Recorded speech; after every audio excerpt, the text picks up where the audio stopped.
Carbon 12 क्या होता है? कार्बन के 3 टाइप होते हैं, C12, C13, C14, यानी कार्बन 12, कार्बन 13। तो हमने क्या लिखी, हम बोल तो देते हैं H2O। ये H2O एक फॉर्मूला है किसका? वाटर का। लेकिन यह फॉर्मूला बनाया तो बनाया कैसे? अब यहाँ पर जानेंगे राइटिंग केमिकल फॉर्मूला। पूरा कॉन्सेप्ट, पूरा चैप्टर हमने कंप्लीट कर लिया है। हर इंपॉर्टेंट क्वेश्चन, हर इंपॉर्टेंट टॉपिक को हमने कवर कर लिया है। बस आपको मैं एक और बात बता दूं, एक वीडियो और बनाऊंगा मैं इसी चैप्टर पे। उस वीडियो में मैं आपको कॉन्सेप्ट, इंपॉर्टेंट टॉपिक नहीं, इंपॉर्टेंट क्वेश्चन बताऊंगा, किस चीज के रिलेटेड, किस चीज के रिलेटेड और कॉन्सेप्ट के रिलेटेड। हेलो फ्रेंड्स, आप सभी का स्वागत है हमारे यूट्यूब चैनल यानी स्टडी विद सन पर। आज के क्लास में हम लेकर के आ गए हैं chapter 3 of chemistry, top important topic. उसके अंतर्गत आने वाले सभी इंपोर्टेंट टॉपिक को आज सभी इंपोर्टेंट क्वेश्चंस को हम कवर कर लेंगे। और साथ ही साथ मैं बता दूं, वीडियो कंप्लीट होने के बाद कॉन्सेप्ट में दम लगे तो सब्सक्राइब करना, दम नहीं लगे तो कमेंट करना। तो यहां पर मैं आज बता दूं कि पिछली क्लास में हमने कुछ इंपोर्टेंट टॉपिक कंप्लीट कर लिए थे, जो अब बच गए बाकी, आज हम उसे कंप्लीट कर लेंगे। और आपको मैं बता दूं, वीडियो को बिल्कुल भी स्किप मत करना। वीडियो को स्किप करोगे तो कॉन्सेप्ट समझ में नहीं आएगा, आपको इंपोर्टेंट क्वेश्चन आंसर के बारे में नहीं पता चलेगा और वह समझ में भी नहीं आएंगे। तो मैं आपसे उम्मीद करता हूं कि आप सभी वीडियो को स्किप बिल्कुल भी नहीं करेंगे। और मैं आपको गारंटी देता हूं कि वीडियो को बिल्कुल भी स्किप मत करना, कॉन्सेप्ट जरूर समझ में आएगा, डाउट आपको बिल्कुल भी नहीं आएगा। अगर आपको डाउट आता है तो कमेंट बॉक्स में कमेंट कीजिएगा। व्हाट्सएप डाउट ग्रुप लिंक भी दे रखा है और साथ ही साथ हम आपको लास्ट में अपना फोन नंबर भी बता देंगे, जिसपे आप मुझे पर्सनल चैट भी कर सकते हैं। वीडियो को बिल्कुल भी स्किप मत करना। तो यहाँ पर आज हम लेकर के आ गए हैं atomic mass, top important topic, और साथ ही साथ आने वाली सभी इंपोर्टेंट क्वेश्चंस को हम कवर कर रहे हैं। तो यहाँ पर देखिए एटॉमिक मास, यहाँ पर एक बात लिख रखी है, 1/12 of mass of carbon 12 isotope equal to 1 atomic mass unit. यहाँ पर देखिए, अब इसको पूरे समझने के लिए एक मैं आपको एटॉमिक मास को समझाने के लिए एक कहानी के तौर पे आपको एक बात बताता हूं।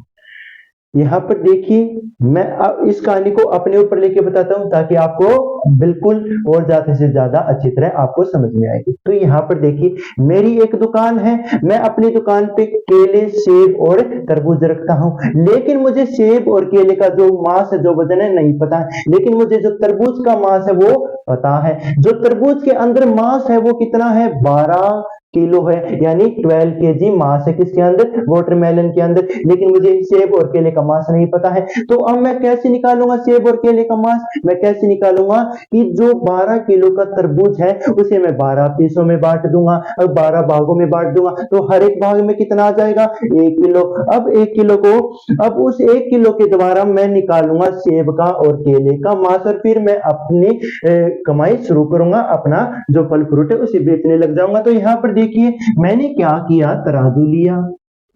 मैंने क्या किया, यहाँ पर तराजू लिया, ठीक है, तराजू ले लिया है मैंने यहाँ पर। अब देखना इस तराजू का कमाल, क्या यह तराजू क्या करने जा रहा है? ड्राइंग पे मत जाना, मेरे कॉन्सेप्ट पे जाना। और मैं बोल रहा हूँ, कॉन्सेप्ट समझ में आए तो सब्सक्राइब करना, कॉन्सेप्ट समझ में नहीं आए तो कमेंट करना। जैसे कि ये ले लिया मैंने टूटा फूटा तराजू, तो इस तराजू में मैंने रख दिया। देखिए, सबसे पहले मैंने यहाँ पर एक 12 केजी का क्या लिया था? वाटरमेलन लिया था। यहाँ पर लिया था या फिर नहीं लिया? इसको मैंने 12 भागों में बांट दिया। तो एक पीस में कितना हो गया? एक पीस में 1 यूनिट मास हो गया। कितना यूनिट मास हो गया? 1 यूनिट मास। अब मैं उस एक पीस को, अब उस एक पीस को मैं यहाँ पर रख देता हूँ।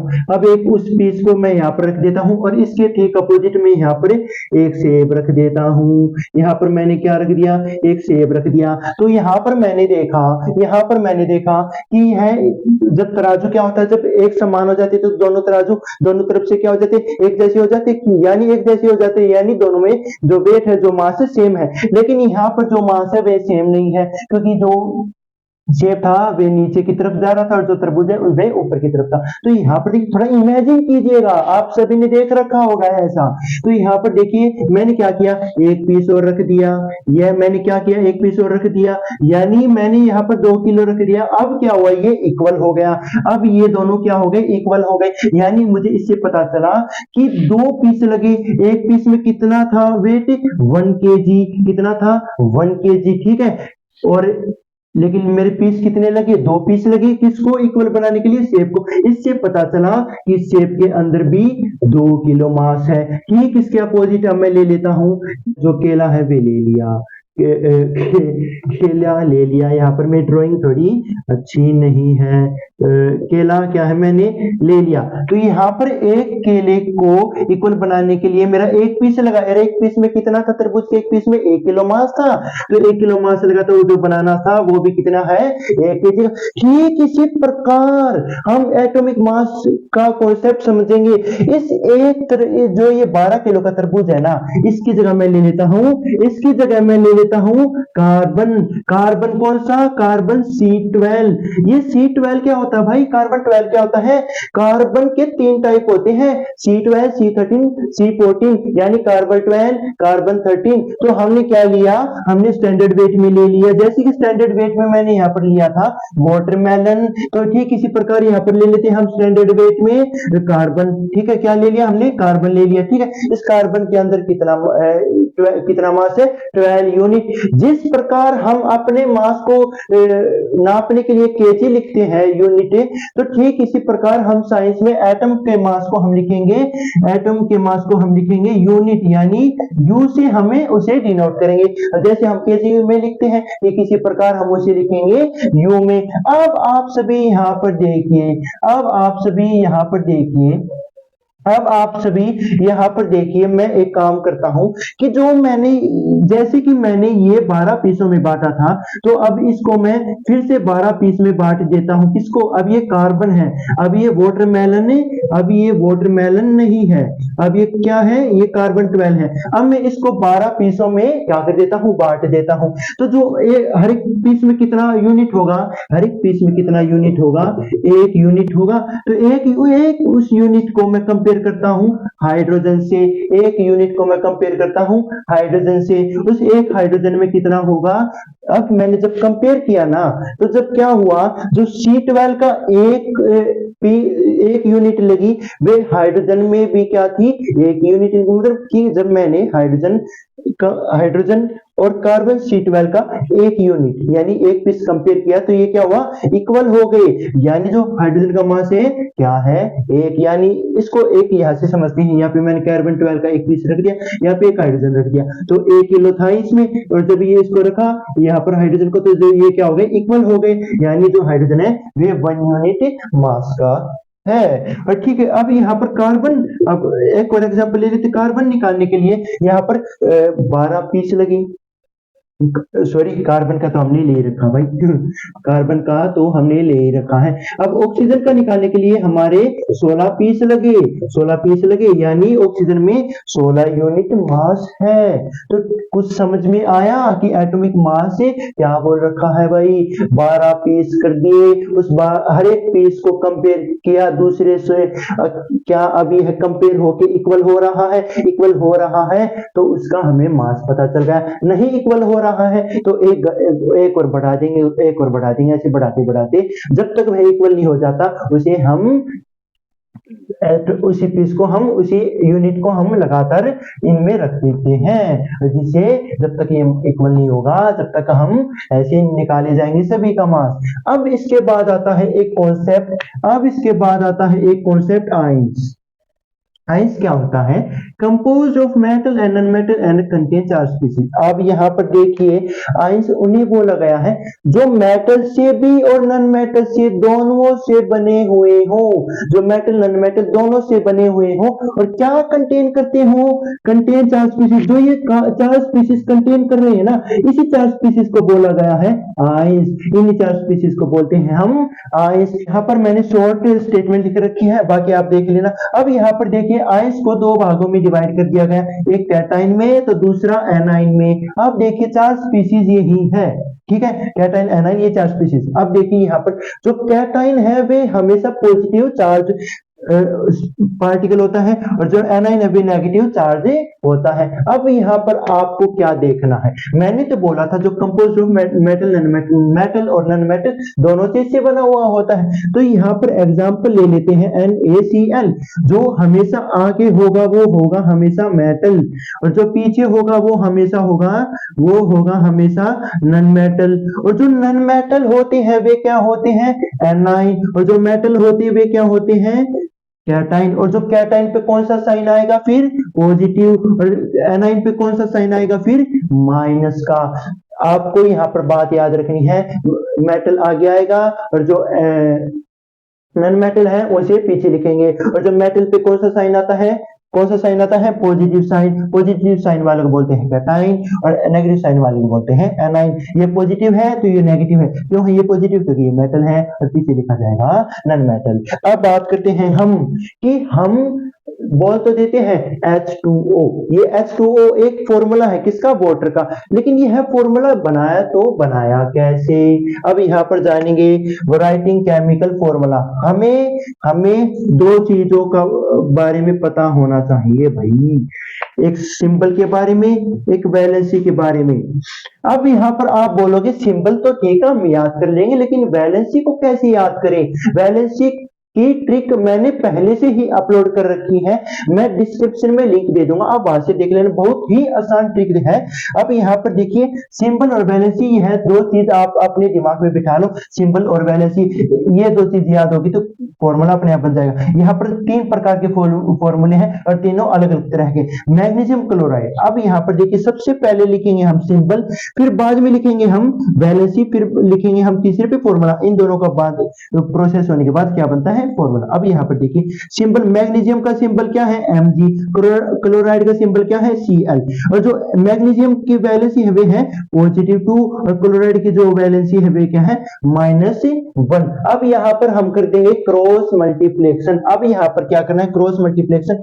मैंने क्या किया, इस Cl और मैग्नीशियम का क्या कर दिया, मैग्नीशियम और क्लोराइड का क्या कर दिया, इनकी वैलेंसी का क्रॉस मल्टीप्लेक्शन। ये Mg के साथ तो ये आ जाएगा -1 और क्लोराइड के साथ आ जाएगा +2। अगर मैं अब बोलूं Mg1 Cl2, अगर मैं ऐसे लिखूं तो यह ठीक है, नहीं होगा ठीक, क्योंकि Mg तो पहले से ही क्या है, एक है, तो एक से अधिक हो तो जब एक से अधिक है तो जैसे कि Cl जो क्लोराइड से एक से अधिक था तो मैंने यहाँ पर 2 लिख दिया, लेकिन यहाँ पर जो मैग्नीशियम में एक से अधिक नहीं है तो यहाँ पर मैं सिर्फ Mg ही लिखूंगा, तो यानी यह हो गया MgCl2। अब यहाँ पर देखिए दूसरे प्रकार का, इसमें अलग क्या है, मैग्नीशियम हाइड्रोक्साइड। देखिए यहाँ पर मैग्नीशियम का सिंबल क्या है, Mg, वैलेंसी क्या है +2, हाइड्रोक्साइड की -1। अब फॉर्मूला यहाँ पर हम बना देंगे। अब देखना यहाँ पर अलग बात क्या है, मैग्नीशियम का क्यों है और ये है हाइड्रोक्साइड का क्या है, वैलेंसी है। अब यहाँ पर हम क्या करेंगे, Mg क्रॉस मल्टीप्लेक्शन किया, Mg1 और हाइड्रोक्साइड के साथ आएगा OH2। क्या यह ठीक है, आप बोलोगे नहीं है, क्योंकि अब आप बताओ क्यों होगा ये गलत। अब देखिए जब मैंने यहाँ पर क्रॉस मल्टीप्लेक्शन किया तो ऑक्सीजन और हाइड्रोजन दोनों के लिए 2 जाएगा ना, दोनों के लिए क्या जाएगी, ये +2 वैलेंसी जाएगी ना, तो यहाँ पर तो सिर्फ हाइड्रोजन के लिए दिखा रहा है, ऑक्सीजन की वैलेंसी कहाँ पे गई, इसलिए हम ब्रैकेट लगा देंगे। ब्रैकेट लगाने के बाद क्या हो जाएगा, ये दोनों के लिए क्या हो जाएगा, 2 हो जाएगा दोनों के लिए। अब ये वैलेंसी आ गई और इस 1 को हम हटा देंगे जैसे कि मैंने पहले बताया था। अब यहाँ पर देखिए Mg bracket on O hydroxide OH bracket of 2। अब यहाँ पर देखिए इसी ब्रैकेट को बोलते हैं polyatomic ion. A group of atoms carrying a charge is called polyatomic ion. पॉलिटिक में यहाँ पे लिख तो रखा है मैंने, ब्रैकेट लगा दो, पोली एटमिक आइन यहाँ पर बोल रखा है। एक group of atom carrying a charge, एक ग्रुप है एटम का, इसमें देखिए यहाँ पर तो Mg सिंगल है, OH यानी ये दोनों जुड़ के एक ग्रुप बना रहे हैं ना, तो यहाँ पर क्या हो गया, ये ग्रुप है एटम का कैरिंग अ चार्ज। कौन सा चार्ज कैरी कर रखा है, नेगेटिव, तो इसे बोलते हैं पॉली एटमिक आयन। और क्या लगा दो, ब्रैकेट लगा दो, इसलिए लगा दिया ताकि ये इक्वल हो जाए। अब यहाँ पर CuSO4, अब यहाँ पर देखिए पहले से ही 4 लगा के दे रखा है, तो यहाँ पर सिंबल, यहाँ पे वैलेंसी, और यहाँ पर हम लिख देंगे फॉर्मूला Cu, क्रॉस मल्टीप्लिकेशन किया। आपको यहाँ पर क्या बात याद रखनी है, देखते हैं, बताते हैं आपको। SO4 ब्रैकेट तो लगा दिया क्योंकि ये ग्रुप बन रखा है, ठीक है, S और O का ग्रुप बन रखा है। CO2 कॉपर तो सिंगल है, तो यहाँ पर देखिए जो ये Cu2SO4 ब्रैकेट ऑफ 2, तो यह कैंसिल भी तो हो सकता है क्योंकि ये क्या है, इक्वल है। तो यहाँ पर हम लिख देंगे CuSO4 हम यहाँ पर CuSO4 हम यहाँ पर लिख देंगे। अगर दो नंबर सेम आते हैं तो हम एक दूसरे के साथ उसे कैंसिल भी कर देंगे। तो ये पूरा कॉन्सेप्ट था राइटिंग केमिकल फॉर्मूले का।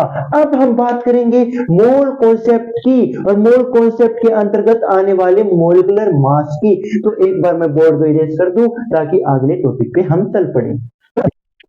अब आप सभी यहाँ पर देखिए कि मोल कॉन्सेप्ट होता क्या है, और मोल कॉन्सेप्ट की हम शुरुआत करते हैं किससे, मॉलिक्यूलर मास से। किससे शुरुआत करते हैं, मॉलिक्यूलर मास से।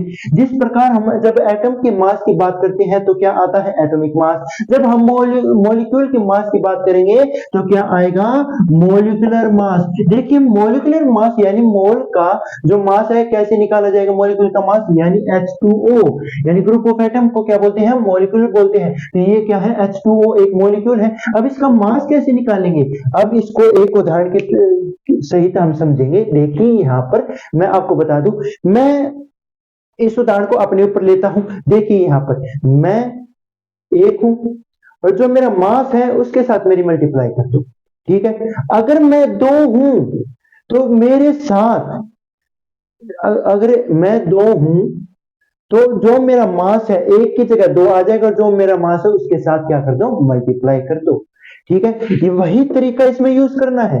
यानी यहाँ पर मोल मास कैसे निकालेंगे इसका, H2O का। यहाँ पर देखिए हाइड्रोजन कितने हैं, 2 हैं। हाइड्रोजन का मास कितना है, 1, प्लस में ऑक्सीजन कितने हैं, 1, और ऑक्सीजन का मास कितना है, 16। अब इन दोनों को क्या कर देते हैं, हम ऐड कर देते हैं। 2 की गुना 1, 2, 16 1 जा 16, प्लस किया तो 18U आ गया, ठीक है। ये था तरीका, आपको समझ में आया, आपको समझ में आया। अब CaO को आप कमेंट कीजिएगा, CaO का कितना मास होगा आप कमेंट कीजिएगा, ठीक है। CaO का आप क्या कीजिएगा, कमेंट कीजिएगा, मैं आपके कमेंट का वेट करूंगा। अब यहाँ पर देखिए आप यहाँ पर देखिए साथ ही साथ अब इसके अंतर्गत एक चीज आती है कि कुछ ऐसे भी होते हैं, जैसे कि मैं थोड़ी देर पहले बताया था, कि जो कि क्रिस्टल की फॉर्म में एग्जिस्ट करते हैं, जो कि मॉलिक्यूल की फॉर्म में एग्जिस्ट नहीं करते हैं। जैसे कि आयंस होते हैं, आयंस हो गए, वे मेटल और नॉन मेटल दोनों से बनते हैं, और क्या कंटेन करते हैं, 4 स्पीशीज कंटेन करते हैं। तो यहाँ पर देखिए आयनिक कंपाउंड, उन्हें बोलते हैं हम आयनिक कंपाउंड। अब यहाँ पर देखिए आयनिक कंपाउंड में हम क्या लिखेंगे, आयनिक कंपाउंड में हमें क्या करना है, यहाँ पर देखिए ये किसकी फॉर्म में एग्जिस्ट करते हैं, क्रिस्टल की फॉर्म में एग्जिस्ट करते हैं। जैसे कि एग्जांपल हो गया NaCl। अब यहाँ पर मैं आपको एक और क्वेश्चन दे दूं, बिल्कुल तरीका यही होगा। अगर आपको आयनिक कंपाउंड का जो क्रिस्टल फॉर्म में जो एग्जिस्ट करते हैं उसका अगर आपको मास निकालना है तो किस प्रकार निकालोगे, बिल्कुल ठीक इसी प्रकार निकालोगे। कितने हैं Na यहाँ पर 1 है, और जो Na का मास है उसके साथ मल्टीप्लाई, Cl कितना है, 1 है, और जो इसका मास है उसके साथ मल्टीप्लाई, और फिर दोनों का जो आंसर है उसे ऐड कर देना। आपका यहाँ पर आंसर निकल आएगा। आपको यह भी कमेंट बॉक्स में बताना है। बिल्कुल सिंपल क्वेश्चन दे रहा हूं, तरीका जैसे कि मैंने बता दिया, जितने हैं उसके मास के साथ मल्टीप्लाई, कितने हैं, जैसे कि 2 है, और जो उसका मास है उसके साथ मल्टीप्लाई कर दो, और फिर उसके साथ और जितने हैं उनका जो सभी का मास ऐड करना है। तो आप सभी डेफिनेशन यहाँ पर, और आप सभी एक बात यहाँ पर और याद रखना, यहाँ पर बात हो रही है मॉलिक्यूलर मास की, बात हो रही है, तो किसका कॉन्सेप्ट हो गया, ये मॉलिक्यूल का। लेकिन यहाँ पर मॉलिक्यूलर की बात नहीं हो रही है, यहाँ पर मॉलिक्यूल की बात यहाँ पर नहीं हो रही है। तो इस कॉन्सेप्ट का नाम दे देंगे हम फॉर्मूला यूनिट मास। आपके एनसीईआरटी बुक में स्पेशली ये टॉपिक दे रखा होगा। एक टॉपिक ये हो गया, एक टॉपिक ये हो गया। यहाँ पर ये अलग क्यों है? क्योंकि यहाँ पर बात हुई है मॉलिक्यूल के मास की, और यहाँ पर बात हो रही है आयनिक कंपाउंड की जो क्रिस्टल की फॉर्म में एग्जिस्ट करते हैं, ना कि मॉलिक्यूल के फॉर्म में एग्जिस्ट करते हैं। आप डेफिनेशन क्या लिखोगे यहाँ पर? आप डेफिनेशन क्या लिखोगे? आपको लिखना है the sum of all atomic masses of atom. कौन सी, किस एटॉमिक मास का? एटॉमिक मास ऑफ किसके? एटम का। एटम कौन से, किस, कहां पर एटम? मॉलिक्यूल के अंदर है। यहाँ पर आप डेफिनेशन लिख दोगे, यहाँ पर लिखोगे sum of all atomic masses, all atomic, sum of all atomic masses, साथ ही साथ ऑफ किसका? एटॉमिक मास, भाई एटम के तो, ठीक है, और इन अ मॉलिक्यूल। ये डेफिनेशन हो जाएगी मॉलिक्यूलर मास की, और साथ ही साथ इसकी अपोजिट डेफिनेशन हो जाएगी, साथ ही साथ इसकी अपोजिट डेफिनेशन हो जाएगी यहाँ पर फॉर्मूला यूनिट मास की। यहाँ पर लिख देना है sum of all atomic masses of atom in a formula unit, formula mass या फिर फॉर्मूला यूनिट आप चेक कर लेना एक बार, ठीक है। तो आपको क्या करना है, इस वक्त कुछ भी फर्क नहीं है, मास निकालने का तरीका एक है, यहाँ पर डेफिनेशन भी बिल्कुल एक है। जहां पर यहाँ पर आपको क्या कर देना है, यहाँ पर फॉर्मूला लिख देना है, और जब बात हो मॉलिक्यूलर मास की, यहाँ पर आप लिख दोगे मॉलिक्यूलर। ये हो गई डेफिनेशन आपकी एनसीईआरटी बुक में भी यही पाएगी। अब यहाँ पर एक चीज आता है, मोल कॉन्सेप्ट। कॉन्सेप्ट का नाम ही भाई मोल कॉन्सेप्ट। तो आप सभी यहाँ पर ध्यान से देखिए, मोल कॉन्सेप्ट ये चल रहा है, तो एक मोल की तो बात हो जाए। जिस प्रकार आप सभी को सुनते ही, एक दर्जन सुनते ही आपके दिमाग में क्या आता है? 12। 1 डजन इक्वल्स टू 12। तो ठीक उसी प्रकार आपको एक मोल सुनते ही 6.022 इंटू 10 की पावर 23 आपके दिमाग में याद आ जाना चाहिए। आपको समझ में आया? आपको समझ में आया? एक डजन इक्वल टू 12। ठीक उसी प्रकार एक मोल आते ही, सुनते ही आपको 6.022 इंटू 10 की पावर 23 आपको याद आ जाना चाहिए। अब आपको यहां पर क्या करना है, मोल है, जो मोल है आपको पता चला मोल क्या है, ठीक है। अब यहाँ पर देखिए मोल का मोलर मास क्या होगा। अब भाई मोलर मास होता है तो होता है क्या? अब यहाँ पर देखिए जिस प्रकार मॉलिक्यूल का मास होता है मॉलिक्यूलर मास, एटम का मास होता है एटॉमिक मास, ठीक उसी प्रकार मोल का मास होगा मोलर मास, मोल का मास होगा मोलर मास। और इस मोलर मास के दो टाइप हैं, मोलर मास के दो टाइप हैं। देखिए यहाँ पर एक तो होगा ग्राम एटॉमिक मास, एक तो होगा gram atomic mass. Gram atomic mass बात कर रहा है एटम की, किसकी बात कर रहा है? एटम की बात कर रहा है, ठीक है। अब दूसरी बात होगी ग्राम मोलिकुलर मास। ये ग्राम मोलिकुलर मास किसकी बात कर रहा है? मॉलिक्यूल की बात कर रहा है। अब यहाँ पर सर जी ये है बात बताइए कि ग्राम मोलिकुलर मास और ग्राम एटॉमिक मास, यहाँ पर क्या ऐसा क्या है अलग, इनसे अलग क्या है? तो यहाँ पर ये बात है, जिस प्रकार हम किसी भी एटम का मास निकालते हैं, मोलिक्यूल का मास निकालते हैं, तो हम उसे कैसे लिखते हैं? यूनिट, यानी यू से। एटॉमिक मास यूनिट को हम यू से डिनोट करते हैं, किसे डिनोट करते हैं? यू से डिनोट करते हैं। कि इसके अपोजिट इसमें क्या करना है आपको क्या करना है, यहाँ पर जी लिख देना है। नहीं समझ में आएगा, नहीं आया होगा तो अब आपको जरूर समझ में आएगा। जैसे कि सबसे पहले मैं ग्राम एटॉमिक मास, पहले इस पार्ट को समझाता हूं। ग्राम एटॉमिक मास में हम एग्जांपल ले लेते हैं हाइड्रोजन का। तो हाइड्रोजन का एटॉमिक मास यूनिट है वो कितना है? 1 है। तो जो हाइड्रोजन, अब हाइड्रोजन का जो ग्राम एटॉमिक मास होगा, यानी जो मोलर मास होगा वो कितना होगा? 1g होगा। मैंने बोला यू की जगह सिर्फ हम क्या लिख देंगे? ग्राम लिख देंगे। क्या लिख देंगे? जी लिख देंगे। उसी को हम बोल देंगे ग्राम एटॉमिक मास। और हमें पता है जो ये 1g किसके इक्वल है? जैसे कि हाइड्रोजन 1 यूनिट किसके है? 1 एटम है, 1 एटम ऑफ हाइड्रोजन। ये क्या है? ये 1 यूनिट क्या है? ये एक एटम है किसका? हाइड्रोजन का। ठीक इसी प्रकार ये 1g क्या है? ये एक मोल है किसका? ऑफ हाइड्रोजन का। ये एक मोल है, ये एक मोल है। एक मोल सुनते ही आप सभी के दिमाग में क्या आ जाना चाहिए? 6.022 इंटू 10 की पावर 23 आपके दिमाग में छप जाना चाहिए। तो आपको समझ में आया। तो यहाँ पर हम ये भी तो लिख सकते हैं 1 ग्राम क्या है 1 मोल ऑफ तो हम ये भी तो लिख सकते हैं कि 1 ग्राम 6.022 इंटू 10 की पावर 23 10 की पावर 23 क्या है यहाँ पर मास है। ठीक है ठीक है, ये क्या है, ये मास है किसका, हाइड्रोजन का। ठीक है, आप समझने की कोशिश कीजिएगा कि मैं क्या बताने की कोशिश कर रहा हूं। अब ग्राम एटॉमिक मास की बात करते हैं, ग्राम मोलिकुलर मास की बात करते हैं। अब ग्राम मोलिकुलर मास में क्या है, यहाँ पर भी जैसे कि मैंने यहाँ पर एग्जाम्पल लिया है H2O का। H2O का क्या है, क्या होगा मास, क्या होगा मास, क्या होगा मास में होगा 18U। जैसे कि मैंने थोड़ी देर पहले बताया था कि हम मॉलिक्यूल का वेग कैसे निकालते हैं, जैसे कि ये निकाला था, H2O का कितना है 18U।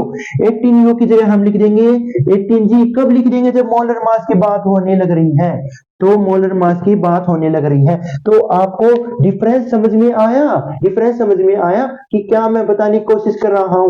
U की जगह G आ जाएगा। और जो 1 मोल होता है इक्वल किसके होता है, जैसे कि 1 दर्जन 12 के इक्वल होता है। 1 मोल किसके इक्वल होगा 6.022 इंटू 10 की पावर 23। आपको मैं बता दूं कि पूरा कॉन्सेप्ट, पूरा चैप्टर हमने कंप्लीट कर लिया है। हर इंपॉर्टेंट क्वेश्चन, हर इंपॉर्टेंट टॉपिक को हमने कवर कर लिया है। बस आपको मैं एक और बात बता दूं, एक वीडियो और बनाऊंगा मैं इसी चैप्टर पे। उस वीडियो में मैं आपको कॉन्सेप्ट, इंपॉर्टेंट टॉपिक नहीं, इंपॉर्टेंट क्वेश्चन बताऊंगा। किस चीज के रिलेटेड, मोर कॉन्सेप्ट के रिलेटेड कि ये 6.022 इनकी 10 की पावर 23, ये 18U 18G कैसे सोल्व करने हैं, कैसे एक क्वेश्चन अगर आपके पास आ जाए तो आपको उस क्वेश्चन का आंसर कैसे निकालना है, इसके ऊपर मैं डिटेल से एक शॉर्ट वीडियो बनाऊंगा। आप वह वीडियो जरूर देखना। वैसे कि आपको मैं बात बता दूं कि आपका चैप्टर कंप्लीट हो चुका है। अगर आपको डाउट आता है तो डिस्क्रिप्शन में व्हाट्सएप ग्रुप लिंक दे रखा है, वहां पे जाके मैसेज कीजिएगा। कमेंट बॉक्स में आप कमेंट भी कर सकते हैं। लेकिन मैं आपको बात बता दूं, इंपॉर्टेंट क्वेश्चन यानी मोर कॉन्सेप्ट के अंतर्गत आने वाली मतलब न्यूमेरिकल टाइप क्वेश्चन, उस पे एक मैं सेपरेट वीडियो बनाऊंगा। आप वह वीडियो जरूर देखना। अगर आपको आते हैं तो आप मत देखना, और अगर आपको आज की क्लास में, आज के कॉन्सेप्ट में दम लगा तो मैं फिर से बोल रहा हूं सब्सक्राइब करना। दम नहीं लगा तो क्या करना, कमेंट करना, और साथ ही साथ शेयर तो करना ही करना। क्या पता और किसी को ऐसा लगे इस कॉन्सेप्ट में, इस क्लास में दम है। तो फिर दोस्तों आज की क्लास यहीं पर खत्म होती है। Thank you.